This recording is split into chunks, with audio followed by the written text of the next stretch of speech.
Welcome to Question Time. Tonight we're in Walsall. On tonight's panel, Damian Green, formerly Theresa May's de facto deputy. Before that, Work and Pensions Secretary, currently an influential backbench MP and chairman of the One Nation group of Tory MPs. Louise Haigh, Labour's Shadow Transport Secretary, previously Shadow Secretary for Northern Ireland, and the youngest MP of the 2015 Labour cohort at Westminster. Businessman, television presenter, farmer and founder of his own range of food products, The Black Farmer, and former Conservative candidate Wilfred Emmanuel-Jones. Charlotte Ivers, journalist and broadcaster, political correspondent at Times Radio and columnist for the Sunday Times, and award-winning screenwriter and playwright responsible for TV series such as This Is England, His Dark Materials and the COVID care home drama Help, Hollywood movies, as well as many theatre productions including Harry Potter, Jack Thorne.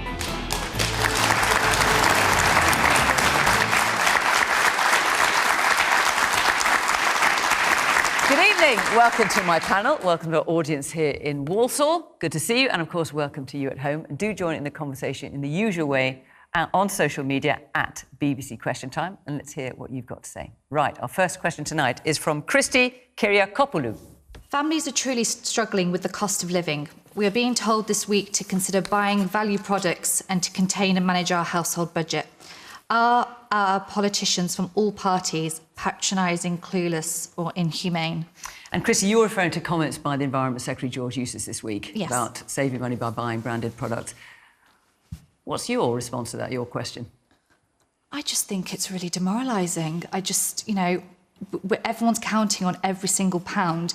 I would be interested to see how much savings these MPs have in their bank account and how they divide all their savings. And I'm not telling them what to buy or what to purchase. I just think it's a bit rude, and it is humane. There are people really struggling out on the streets now, and I've got friends and family who are really struggling. They haven't got enough food to put on the table, and then they've been told to go buy value items. I just think it's disgusting, if I'm honest.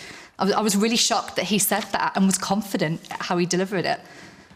And, of course, this is coming on the back of the inflation forecast to go over 10%, possible recession looming next year. I mean, Damian Green, what did you think of those comments by George Eustice? I think it being slightly unfair to George, he didn't say that. He said that's what people were doing. He wasn't telling people. Politicians shouldn't tell people how to lead their lives. I think that's very sensible. But, I mean, the underlying point is a perfectly fair one. We are in the middle of a howling global economic crisis.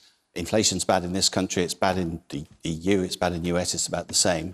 And the government is trying to support people as much as possible. It spent £22 billion on various support measures. Only last month, the council tax rebate for those in the lower rated bands has come in with £150. The warm homes discount has been now extended to 3 million people. But inflation's going to outstrip all that, isn't it? Yeah, well, the national living wage is going to go up as well, which will help. And I think the biggest one, which will help those who really are struggling, is the household support fund, which has doubled from 500 million to £1 billion.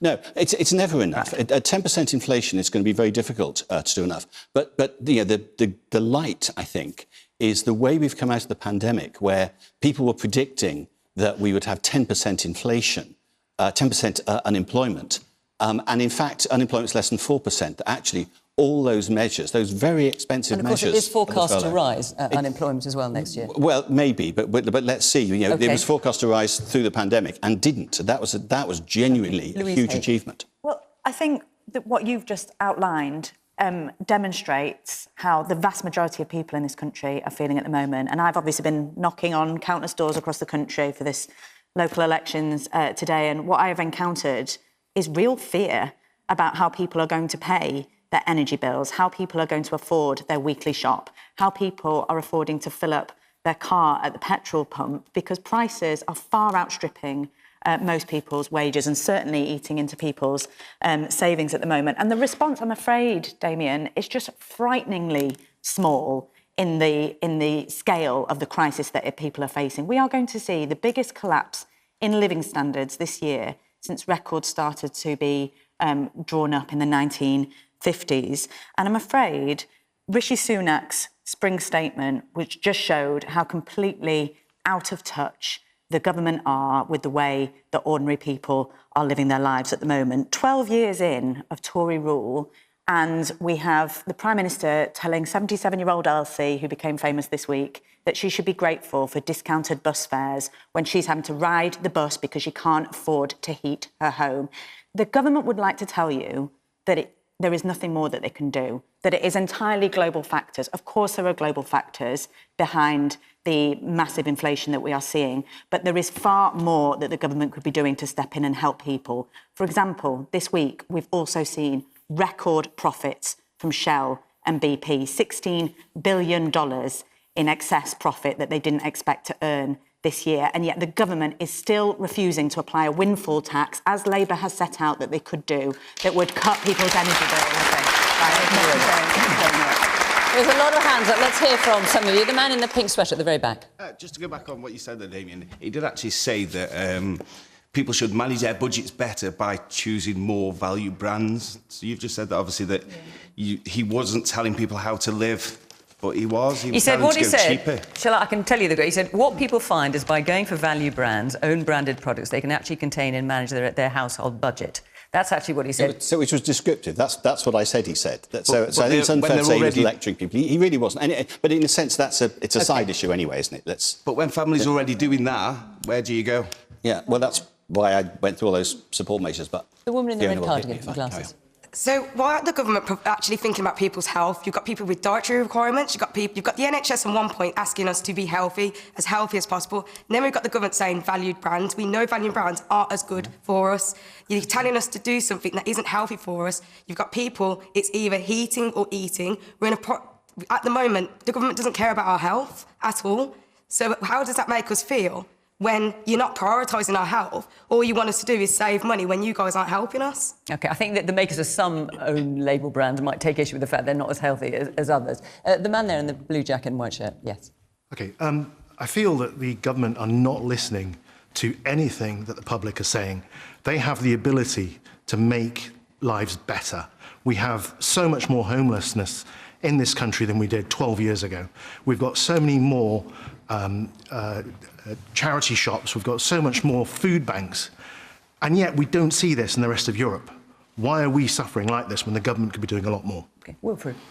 Yeah, I want to answer the question about value brands. This is probably what a lot of you don't know, is that if you are asked to get a valued brand, it means you're having to compromise on quality. Take something as simple as a sausage, for example.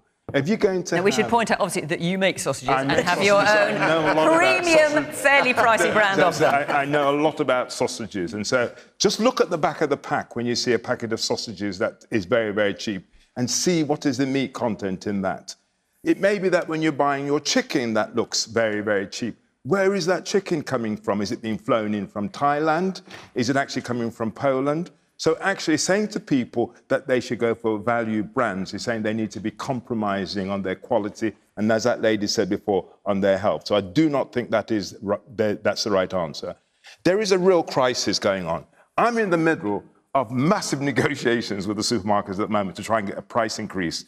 Most of them have said yes, but there's one of them that's sticking out that won't actually give me the price increase that we need. And what happens to companies like mine... When you say prices, just you want them to pay you more, or you want them to increase the price of your product? No, so the manufacturer comes and say, Wilfred, look, the price has gone up, well, you know, with all the price of petrol and all that, it is going to cost you more.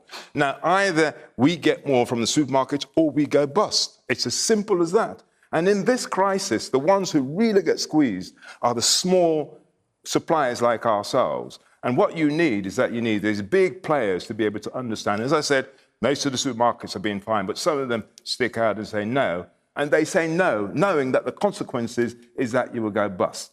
So what I would say is this: with this crisis, you can't blame the public for it. There are global factors that need to be taken into consideration. So I am not a politician. I do not know what the economists should come up with, but, you know, I think it would be unfair if we as businesses got this support with the government during COVID, and then ordinary people who are struggling and suffering, whether it's heat or eat, are not going to be helped. And I think it would be criminal if we don't really help these people. One here in the front. Yes, you. I think at the moment, across the Tory party, there's either a willful ignorance or a complete lack of being in touch with the communities.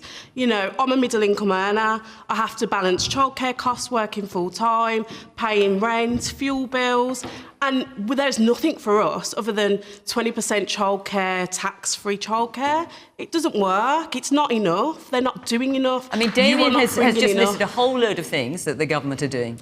They don't impact me. As a middle-income earner, they don't help me at all. OK, man here in the check shirt. I think we're being rather unfair on the government. Mr Johnson, when he was Mayor of London, was asked about receiving a £250,000 a year income on the side of being Mayor and described that as piffling. We have a Chancellor of the Exchequer who's got non-dom issues going on in his family because he has to maximise his income. And we have a health minister who I think at some stage in his life was also a nom-dom in order to ensure that his taxes, that he maximised his income. If you're referring to the Health Secretary. So far you started by saying, I think we're being too hard on the government. I think we are. It doesn't sound like you are so far. I think we are, because what you said was we mustn't blame the public, we must look at the government. We mustn't look at this government. This government were perfectly honest about who they were and about the money they've got and the way they spend it. It's our fault for putting them there. Jack. Yeah, it's a really, really worrying time, and people call it a cost of living crisis. I think it's a cost of living emergency. We're in real trouble, and I'm really scared about what's going to happen next. And the fact that 23.5 million people are going to have to make really, really difficult choices. And it is the most vulnerable in our society that's going to suffer. And it is a historical problem. It's not just something that's happened in the last 12 months. It is something that's happened since austerity, so-called austerity, where the government made a lot of very political decisions about how they were going to save money. And the way that they saved money, generally, was by cutting benefits. And so we've got this ridiculous universal credit, which doesn't make sense. The loss of legacy benefits and the way that legacy benefits have moved across to universal credit, it's disgraceful. It's disgraceful, and it's going to lead to people dying. And I'm really, really scared. Charlotte. I suppose I'd like to go back to your question right at the very start, the question of whether Westminster is patronising, clueless or inhumane, I think were your words. I wouldn't use any of those words. I would say insulated. I think MPs are extremely well paid by anyone's metric. They've just had a pay rise, which I'm sure makes them relatively rare in this room. Some of them are better than others. A lot of them are really listening and really in tune. And a lot of the way that gets through to them is watching things like this. So hopefully there'll be a lot of them at home tonight who'll be watching. If you get in contact with your MP, if you are struggling, that does cut through. I'm a journalist. I speak to MPs. They say to me, you should see my inbox. You should see how many people are getting in touch with me, telling me about their problems. And that's how they start worrying. I'd say as well, I speak to a lot of people on Whitehall behind the scenes. They know this is a problem. They know it's about to get worse. You're absolutely right. This is about to get worse. And I keep being told that there are plans to do something. In autumn, there will be plans to do something. I don't know what that is, but I hope it's enough. And that's all I can do at this moment. Woman there in the pink cardigan. Do we not think, though, that the government were really happy to give out loads of money during COVID? I read somewhere 170 billion was spent on COVID measures, like £5,000 per person. And that would make a really big impact now, because not all of the money spent during COVID was spent wisely. Things like huge numbers of lateral flow tests, which were needed, but did we need as many? PPE that's just sat in warehouses not been used. And actually, if we'd maybe saved a little bit of money then, would we not have more money now that they could, even if it was £1,000 per person, that would be all everyone's energy bills crisis, gone. And there in the glasses. Damian, you listed out these support measures, things like increasing national living wage and things like that. Won't that also cause inflation? Isn't this just kicking the can down the road? And talking of kicking the can down the road, we do hear, as Charlotte mentioned, that potential plans to do more in October to help people. What can you tell us about those? Well, I'm not in the government, so... and they what do you hear? They won't have decided yet, because what will happen in the autumn is the budget. And clearly, one of the big problems that everyone is facing are energy costs. And we don't know what energy costs will be like by October, because that's obviously hugely dependent on the progress of the war in Ukraine and what that does to oil and gas prices. But to pick up the point a couple of people have made, absolutely, the government spent the best part of £400 billion on getting us through COVID. And one of the effects of that is that far more people, millions of people are in jobs who wouldn't be. All those jobs could easily have disappeared. And if they had done, we would have not just 10% inflation, but 10% unemployment as well. And that would make life for poor people much worse even than it is now. I get that. So, but having spent that money once, you can't spend it again, because the gentleman just made the point about inflation. If the government just kept spending money, then in the end, that flows through the system and causes worse inflation. So it's a difficult balancing act. It's a tough job being Chancellor of the Exchequer, and it's particularly tough at a time of a global crisis. But the idea that the government can keep spending money, which is in the end your money, governments don't have any money, all the money they get they raise from taxes, and if they tax businesses, then businesses respond by laying people off, so it affects people as well. However the government gets money, it comes from your pockets in the end. So actually picking the right level of money to spend in a crisis is really difficult, and we are in a howling crisis at the moment. The man in the corner, yes, with the glasses. Oh. Well, basically my question is that we keep talking about how much MPs get paid and everybody else. But I think people need to look at their own local authorities and see how much directors and senior directors of their local authorities get paid. It's a huge amount. So they actually get, from what we've seen, they get paid more than the MPs get paid. So, and these are the people who we're supposed to support us as local residents. So how does that work? OK. The man in the flowery sweater. I just want to raise the point, actually, about, obviously, you saying the government's bailed out, and bailed all the independent businesses out. You need to protect that investment now. I'm a small business owner at things. I'm paying my electricity for my little shop has gone from 22 pence a kilowatt hour to 77 pence. I have no protection of a price cap, so I have no idea how much my energy is going to go up to. I employ 3 other people that in the very near future looks like I'll have to make redundant because I've got no further protection of that investment that the government gave me to bail through COVID. So, the points are, you have to make sure that if you're going to just hand out money, that it's followed up and made sure that that money is working and protected. It's like a company that's just made £7 billion and we're told, we can't give them a Windrush a windfall tax because it's going to stop them investing in renewable energy. And 2 years ago, the government took only, I think it was £257 million because the drop in oil and gas prices. So when the government takes a hit, why shouldn't they be taking a windfall tax? They do pay more tax because they pay corporation tax at much higher levels than normal companies. So when they make more profits, they pay billions in extra in tax. The Chancellor's hinting that policy may change, that the government may consider introducing you can. I mean, we take a load of money from oil companies, quite rightly, and there are ways you can take more. It doesn't necessarily need to be a windfall tax. Do you think there should be a windfall tax? The problem with windfall taxes is that they are one-off. And they make life unpredictable for businesses, and every business knows they want a degree of predictability. So the fact that oil companies pay corporation tax, you putting a carbon tax. And they have made you don't need a windfall tax. Putting a carbon tax. The chief financial officer of BP has said they've got more money than they know what to do with. He has explicitly said it will not deter investment, that the windfall tax will not stop them investing in renewable energy or their North Sea oil and gas exploration. This money is sitting there on their balance sheets whilst people are wondering how they're going to heat their homes. Yes, political choices are difficult, Damian, but the government is deciding to side with the oil and gas companies rather than those pensioners who are struggling to heat their homes. It's not sitting there because those profits are taxed. They pay corporation tax on those profits. And as I say, we as a country charge higher rates of corporation tax for oil companies precisely because they can shed loads of money and that funds benefits and so on. And so if they make more profits, they pay more tax.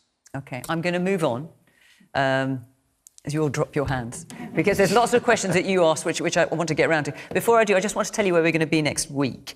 We will be in Hackney in London, where we will be joined by champion Formula 1 driver Sebastian Vettel. So, yes. So if you want to come along and be part of that audience, that kind of ooh I'm hearing there. If you want to come along and be part of that, well, there'll be politicians as well, you know. If you want to come along and be part of that audience in Hackney, go to the Question Time website and you can apply there.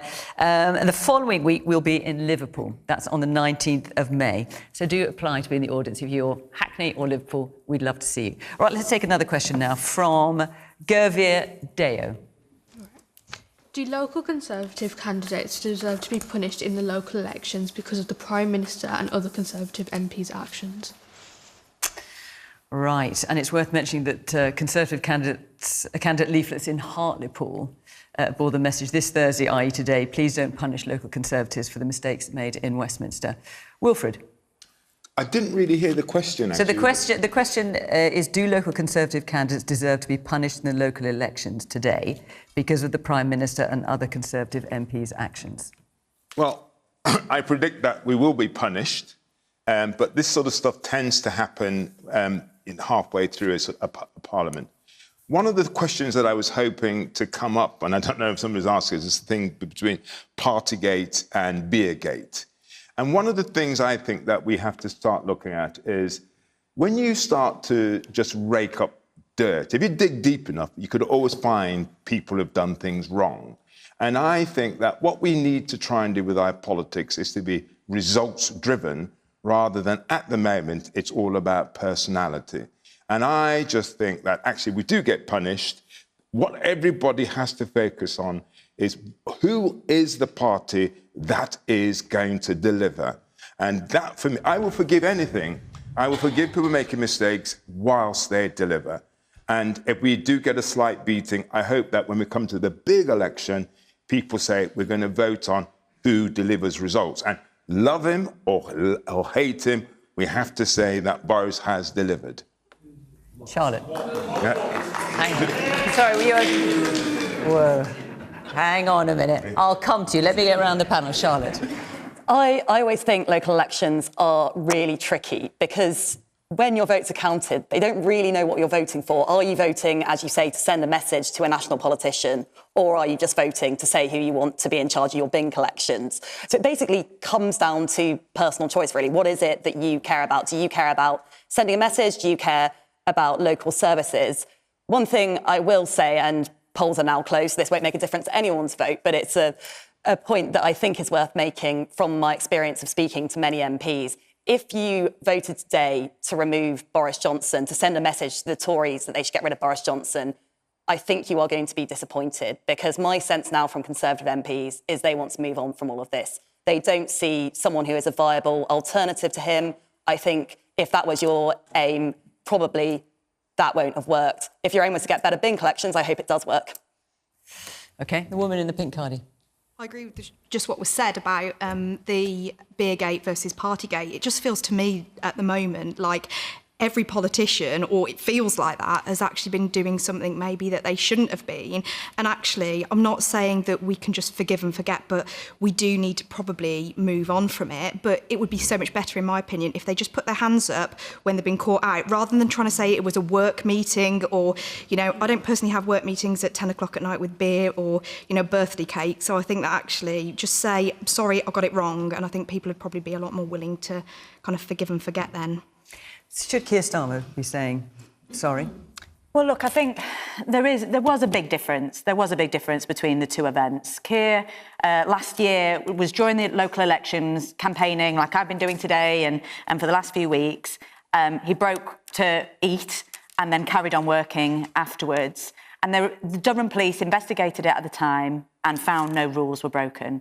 Compare that to the Metropolitan Police having to investigate Downing Street because Sue Gray's report found hundreds of pieces of evidence of law-breaking that has led to already 50 criminal fines, making number 10 Downing Street the most fined workplace in Britain. But hang on a second, how is Keir Starmer having a beer and a curry, we understand, in Durham, different to a gathering in Downing Street where a birthday cake is brought along, is eaten or not eaten, we can't really be sure, and then a meeting takes place afterwards? Because the laws were very clear at the time and in the different periods of lockdown. That's why Durham police have been clear that no laws were broken. So what exactly is the difference? Just explain it to us. Well, the various parties in Downing Street were pre-arranged. No, social just talking events. about the one with the birthday cake. Well, that was, by all accounts, pre-arranged, a social event. No work was involved. And again, the Metropolitan Police has found that. This isn't me as a politician defending one side over the other. This is the police have investigated both incidents and found one to have broken the rules and another already, with more likely to come, 50 fines given to Downing Street. But I think, you know, it's not just raking muck, though, is it? This is absolutely unprecedented that the Prime Minister of our country has received criminal sanctions for rules that he set during COVID and during lockdown and asked the rest of us to follow religiously, which we did because we wanted to protect others. And I think, you know, I understand the intention and the want to move on from this and focus on the issues that really matter. But I think a lot of people will struggle to move on because of the terrible sacrifices that they were asked to make, whilst politicians, frankly, were breaking them with impunity. Woman at the back with the glasses, yes. I think my issue is just Westminster as a whole. I think the stories that are coming out, it sounds as if it's a gentleman's only club. Why do they need 8 subsidised bars in the workplace? Yes, they work late. Do they really need 8 subsidised bars? I really don't think so. I think the stories of misogyny and sexual harassment isn't a good example to encourage women and people in minorities to go into politics. I think the whole ethos of Westminster needs a complete overhaul.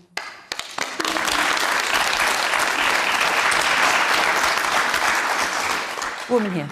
I think is also the problem that it filters through as well. So I do campaigning for special educational needs and I go into council meetings quite regularly. And the behaviours that we're seeing in central government filter right the way through. I think they sort of set a precedent. They set, you know, of what's allowed, the behaviours that are allowed to go on. I've witnessed so much of bullying, misogyny, lying quite blatantly in front of sort of, you know, a group of parents. We'd sit there and they'd just lie to our faces. And I think the problem is if that's coming from the top, you know, it's a free-for-all.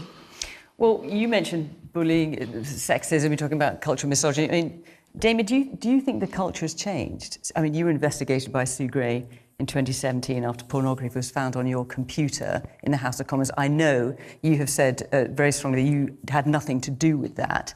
You did then subsequently resign. Do you think the culture has changed? I resigned over a press release, but the culture is changing, but much too slowly. I mean, I completely agree that some of what we've heard recently, weirdly, one of the things that wasn't reported hugely, which struck me as bad as anything, was my colleague Anne-Marie Trevelyan saying that some man who's no longer an MP had sort of pinned her up against the wall. Now, that's completely, utterly unacceptable, and it shouldn't go on.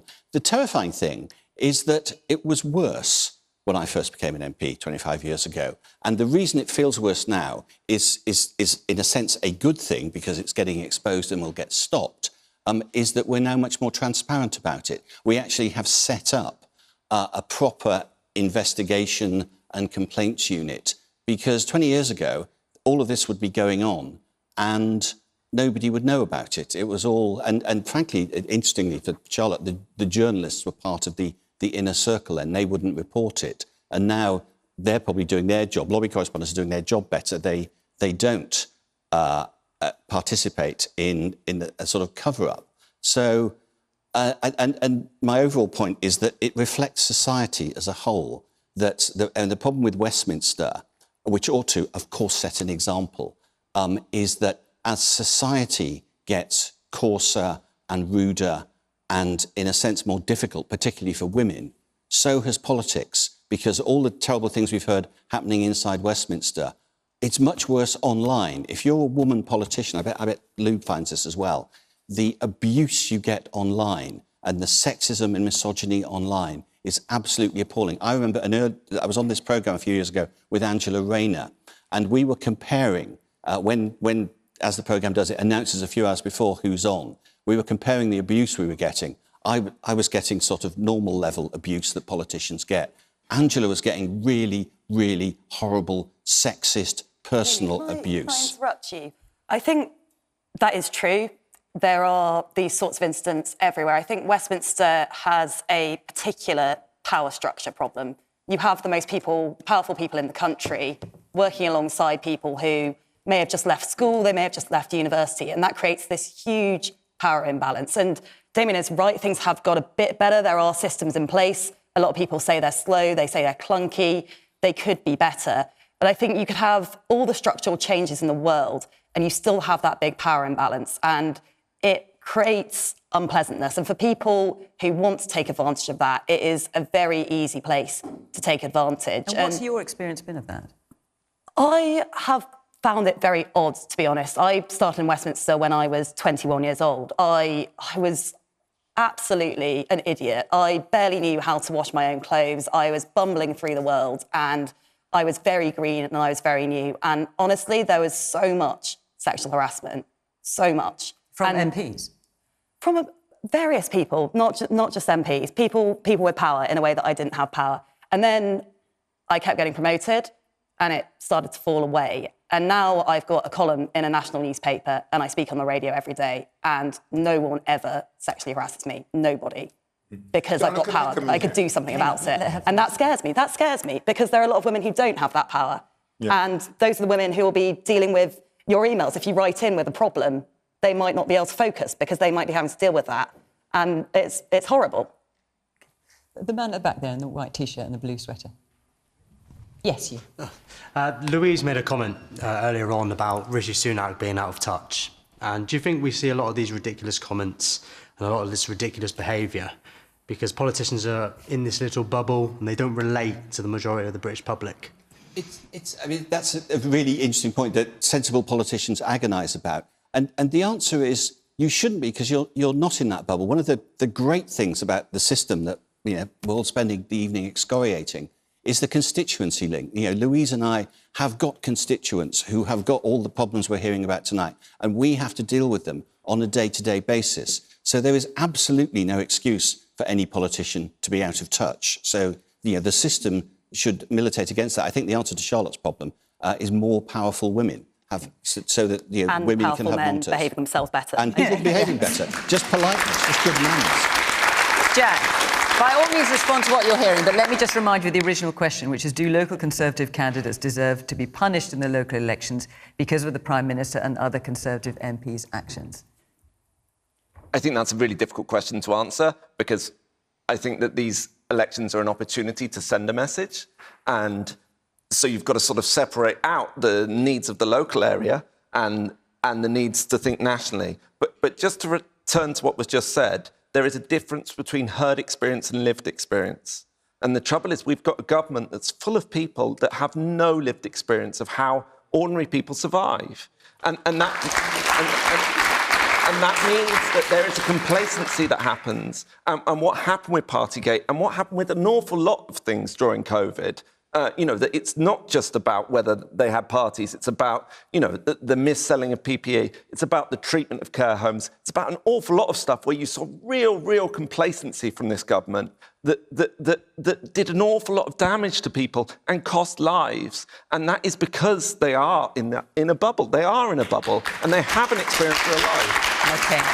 I'm going to move on. There is a lot of criticism coming towards the government. I should just point out, Damian, in case you're not already aware, that more people voted Conservative in this audience than for any other single party.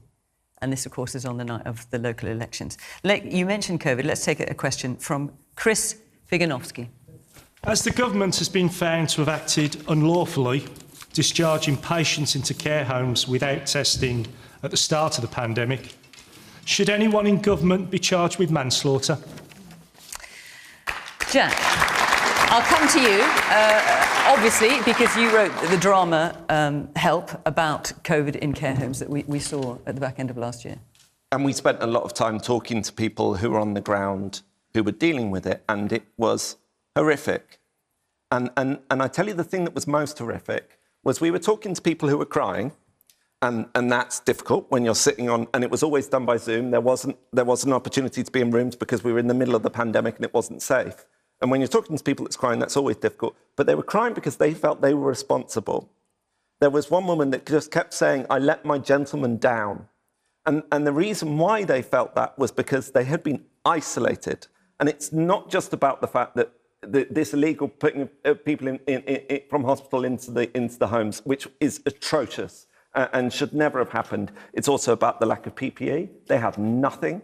It's also about the restrictions on tests, which meant it was really, really difficult. They were restricted to 5 tests, which meant it was really difficult to isolate care users. So if a resident What do you mean they're restricted to 5 tests per care home? Yes, that they were restricted on the amount of tests they had per care home. And that meant that they weren't able to test properly.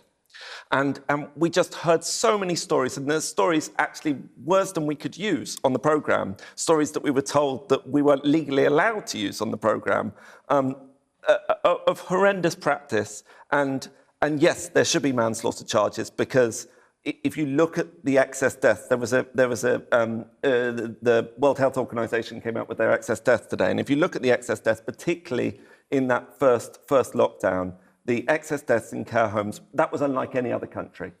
And that is something where we personally as a country let an awful lot of very vulnerable people down and let them die. And when this inquiry happens, and it's long overdue, it's long overdue, heads should roll. Heads should roll. Serious heads should roll. Wilfred.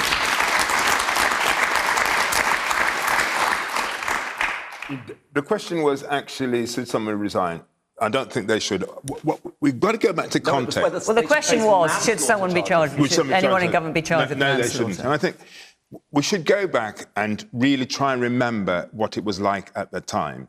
You will find with all of the reviews that they will be having that a lot of mistakes were going to be found to have happened. So, we know that a lot of people got it wrong. But it was a time of panic when people were trying to make decisions quickly. It's action. If you have the time to sit down and analyse data, it's very easy to make a decision. But when you don't have enough information, you've got to make a decision. As a business, you know that you've got to make decisions without enough sort of information, and you get it wrong. Now, the awful tragedy is this, and this is why it's so painful, is that vulnerable people died as a consequence of these decisions. So if there's one learning from all of this, is that we need to make sure that we protect our vulnerable in future. But I think it's a big ask to say that at the time... We need to elect a government that cares about those vulnerable people. 60,000 of those first 100,000 were disabled people. Disabled people died because the practice of this government, and you talk about choices are informed by who you are as people. And I'm sorry, those people who controlled the government at that time did not care. And that is why these deaths happened. Okay, I can't say that. I will come to you.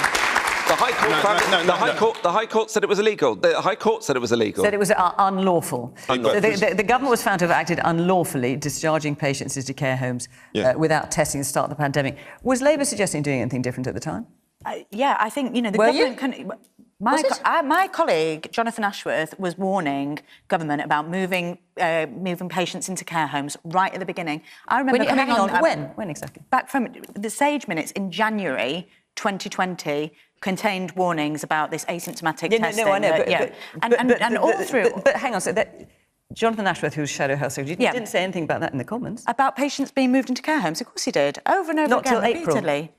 Right, OK. After it started happening. Right, OK. Just to get the record. Right, OK, apologies. I thought it came earlier than that. But absolutely, we were warning about care homes and about social care. I think the problem here is, and yes, we can say mistakes were made, honest mistakes were made, of course they were, but the problem that this exposes is that social care has for too long been the poor relation of health generally in our society, and that is because our society does not value or ask our politicians to value older people and vulnerable people that require care. And those people were the very, very tragic consequence of that. And the fact, as Jack says, that we don't have politicians in charge that valued the care system. But the government cannot claim that they were not warned. They cannot claim that the alarm bells were not rung, because throughout the pandemic and throughout from the beginning of COVID, colleagues were raising the alarm about care homes,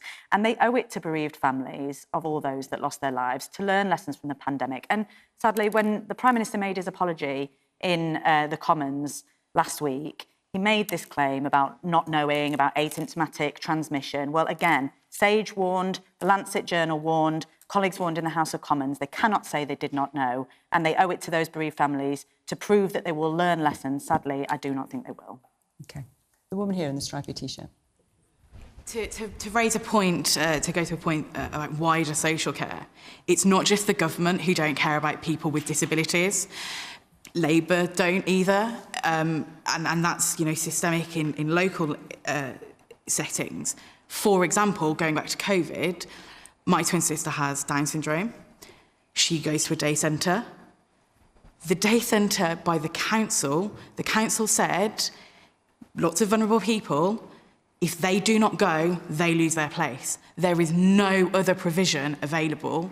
So then on a wider level, what my sister and her peers sit at home and do nothing because a Labour council have said we can't afford that because we don't spend money appropriately at a local level.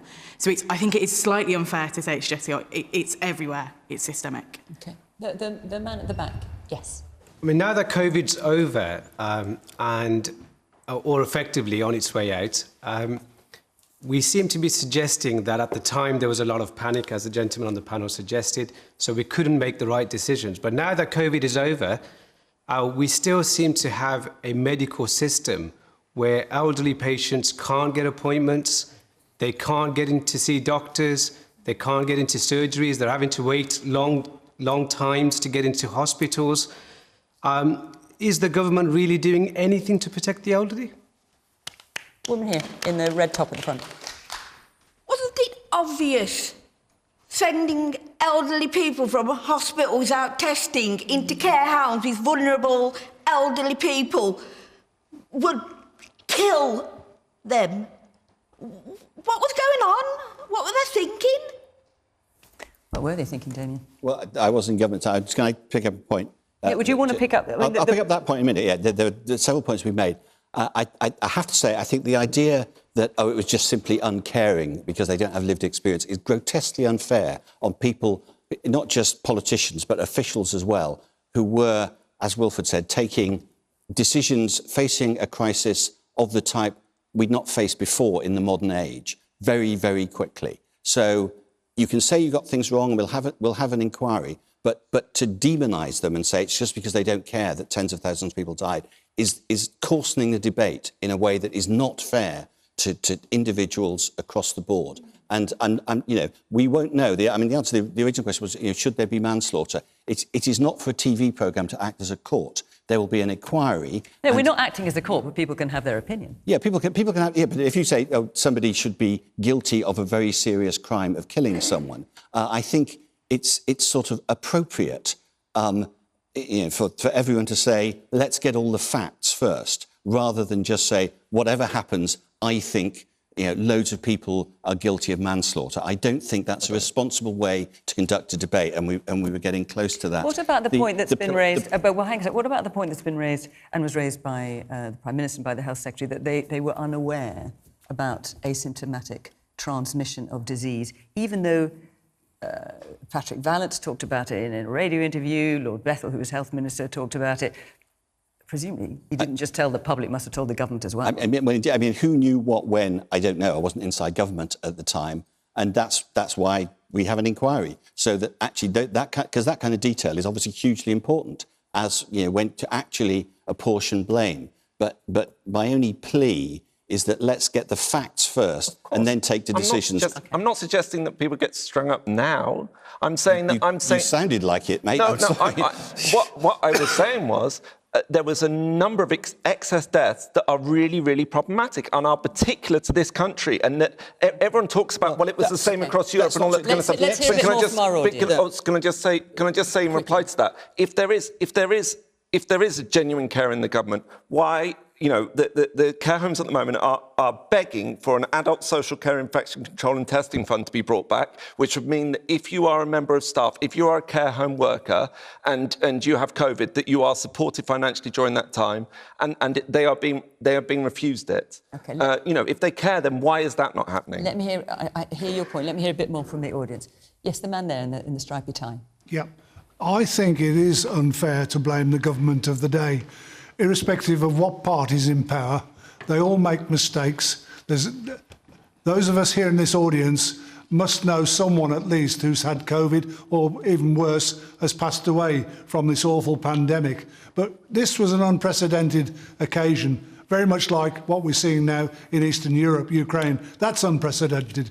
We're working through the situation, and I feel that the next time round we should be better prepared for this. But to single people out, I think is totally unfair. Okay. Man at the back. Yes, I can't quite see what you're wearing. White shirt, I think. Yeah, yes. you mentioned data. As a data analyst myself, if the data is not there, you do not make the decision. So why was the decision made? Okay, and the man there in the black top. Yes, you.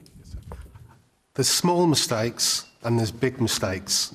I don't care if someone had a bit of cake. I don't care if someone had a beer after a long, hard day. But people have died. People's mothers have died. People's grandparents have died. Oh, we'll brush it off with an inquiry. It's what they always say. When do we not hear, oh, we'll have an inquiry? What happens? Nothing. People are dead. They can't bring them back to life. So I think there's been a lot of focus on individuals and individual blame. It's really why I'm really glad you used the word systemic there, because I think it's really easy to talk about individuals. It's interesting, as you say, who ate cake when, who drank beer when, and we can all get really wrapped up in it as politicians, as journalists. But when I saw that court judgment, I went back to an article written by some of my colleagues at the Sunday Times. It was called 38 Days When Britain Sleepwalked into Disaster. I don't know, some of you might remember it. It was sort of the first inkling we had, really, of quite how wrong things were in the heart of government at the start of COVID. And it talked about this operation in 2016 called Operation Cygnus, basically a pandemic preparedness exercise. And they ran a test. They said, what happens if we get hit by a massive pandemic? And do you know what they found? They found that we weren't prepared. They found there wasn't enough PPE, there weren't enough ventilators. And what happened? Nothing was done to fix that problem. So I think, yes, there is this case to be made that individuals have their role, but that terrifies me much more than individuals. The states, the apparatus of the state's just simply not working. Dominic Cummings, a man who very much splits opinion, but really was at the heart of that, talked about his involvement in the pandemic response. I'm paraphrasing here, but he said something like, we pulled the levers of government and the levers were made of chocolate. That is much more concerning to me than Keir Starmer having a beer, Rishi Sunak turning up for some cake. OK. Let's take another question. We've got not that much more time, but I want to take a question. This is something that came up in the news today from Rebecca Hawkins. Should Tracy Connolly, Baby P's mother, ever be released from prison? So, no, I can hear from someone in the audience there. So, if you should need reminding, I expect you don't. Peter Connolly died. He was 17 months old in 2007 at the hands of his mother, Tracy Connolly, her partner, Stephen Barker, his brother, Jason Owen. All three were convicted of causing or allowing the death of a child or vulnerable person. They were cleared of murder, and little Peter had something like 50 separate injuries on his body when he died. Louise? Well, it's actually not too dissimilar from the last question in a way, because children's services and protection of those most vulnerable children in society have also not been invested in over too long. And I would agree that it is not just a problem of the last 12 years when we've had Tory government, although it has been exacerbated by austerity, but it is a systemic problem as well. As to your specific question about the mother, I would completely understand all your willingness for her to stay in prison for the rest of her life, and that might well be my personal opinion as well. So is that your personal opinion? Yes, I would say it is my personal opinion, but it's not up for me as a politician to dictate. Certainly, that's up for the criminal justice system to decide. But as a society, we need to do much better by these very vulnerable children, and Baby P shocked the nation because of the terrible crimes of that woman and her partner, but also because of the very many failures in the system that had led to it, and the very many warning signs that meant that that little boy's life could have been saved. And we need to do much better as politicians and as a society to make sure that we save children in the future, like Baby P. Charlotte, should Baby P's mother ever be released from prison? So I'll be honest, you're getting an entirely emotional response from me here. I'm not an expert in criminal justice. I think I should absolutely say that, because I think columnists do probably rightfully get a reputation on opining on everything as they're an expert. I'm not. You're getting my response as a human being. I think this is really, really grim. The parole board make the decisions. As Louise is saying, we have to respect them. We have to trust it. My personal instinct, that it doesn't feel right, but I'm not the expert on it. It's their job. The Justice Secretary, Dominic Raab, is saying the decision to release her demonstrates why the parole board needs a fundamental overhaul, including a ministerial check for the most serious offenders. Would you agree with that? It's an interesting one, isn't it? I think there is a case to be made for it in that we elect politicians, we should have some say in the policing of our society. I worry it could leave it slightly open to populism. You don't want politicians having pressure put on them and then just bending to public opinion. I fear it could lead to people making choices about criminal justice based on wanting to get re-elected, which really feels absolutely terrifying to me. So I'm not sure. OK. The woman there, yes, in the flowery top. Hi, I'm a leader in a primary school, and this week I've been on a call, a safeguarding call, and they said that there is a national crisis with social workers. They just cannot be employed. So what happened with Baby Pete, which actually was quite a long time ago, is just going to continue to happen and happen and happen again unless more investment is made into the social care system. Let me come to some more people in the audience. The man here in the front. Right. When we're talking about the sentencing in this case, it was a 5-year sentence with a public protection order. She'd served 13 years. You're discussing whether she should be released or not is about 13 years too late. You should have been discussing that at the sentencing time. The fundamental problem that we've got at the moment with this isn't whether she comes out or not, this woman, I don't know, but it's about who makes those judgments. And actually, a parole board is a group of people who've been selected because of their experience in their areas of work around criminal justice and around mental health and around areas specific to rehabilitation. Do we want people like that to make the decision? And I think this was her third application. Yes. So she spent 7 years longer. My maths is rubbish. She spent a lot of time longer in prison than the judge gave her a sentence for. I mean, she was released, and then she then had to go back into prison because there were concerns over her behaviour. And now the parole board are deciding that this is a time to try her again in the community. I don't know whether that's the right or wrong decision. What I would say is that they have been appointed because they went through. They were able to demonstrate that they had skills and knowledge in their area. Do we really want Dominic Raab to make the decision? Okay. The woman, yes, with the long hair there, yes. I don't think any MP's in their role long enough to actually influence their area that they're chosen in. So how long is Dominic Raab going to be in charge of this sector? A few months, a year? I don't think there's enough time. They don't spend enough time in their roles to influence it. That's just my thought. OK.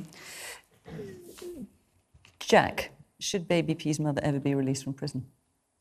I mean, it's a really, really hard question, and I don't feel like a 43-year-old screenwriter is possibly the person to judge it.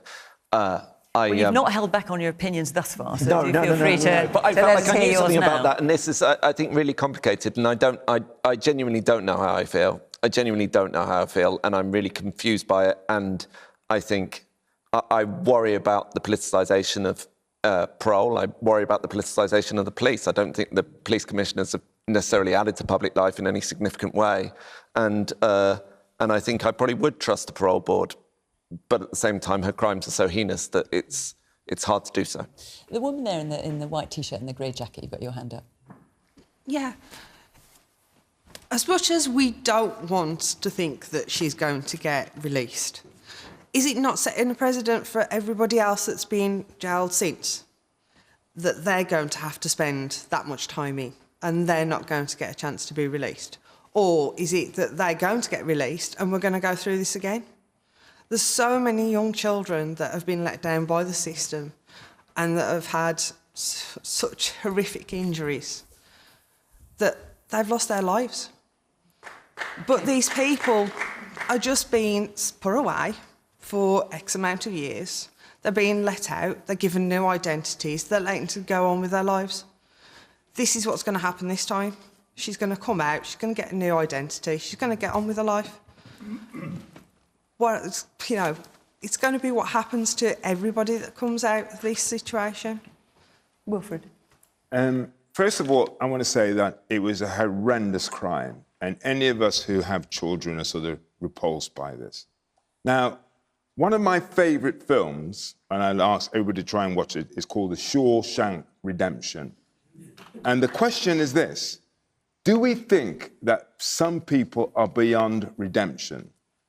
I think that some people are able to redeem their crimes. It's about the period of time, but the idea that something as horrendous as this woman did means that she has to spend the rest of her life in prison, I think that actually that is not necessarily the right way of looking at this. The question is, we need to be told or shown that she has redeemed herself in a way that she could actually be forgiven for the crime that she committed. Damian. I think Wilfred makes a really interesting point, but I would pick up on Charlotte's point about who makes the decision, because all our instincts and emotions will be the same. It's such a horrible crime.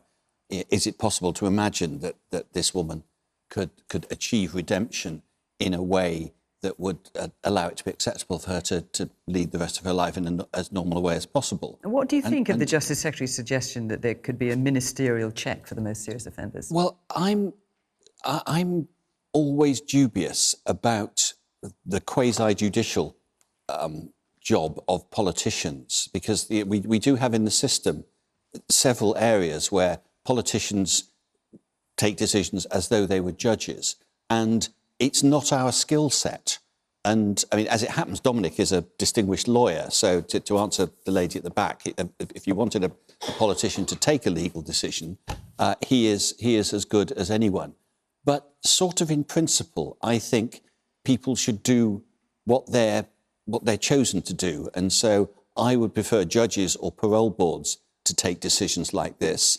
And a politician should vote for and against laws in the House of Commons and make arguments in public and do what we want to do. And that mixing up those capacities makes me slightly uneasy. OK, we've got about 30 seconds left. Yes, do you want to make a final point? I wanted to say, obviously, we're not going to change what has happened. We can't change that the little boy has passed away. We should be focusing now on safeguarding and looking at the measures that we can put in place as educators, as healthcare professionals, as social workers, to stop this happening again in the future.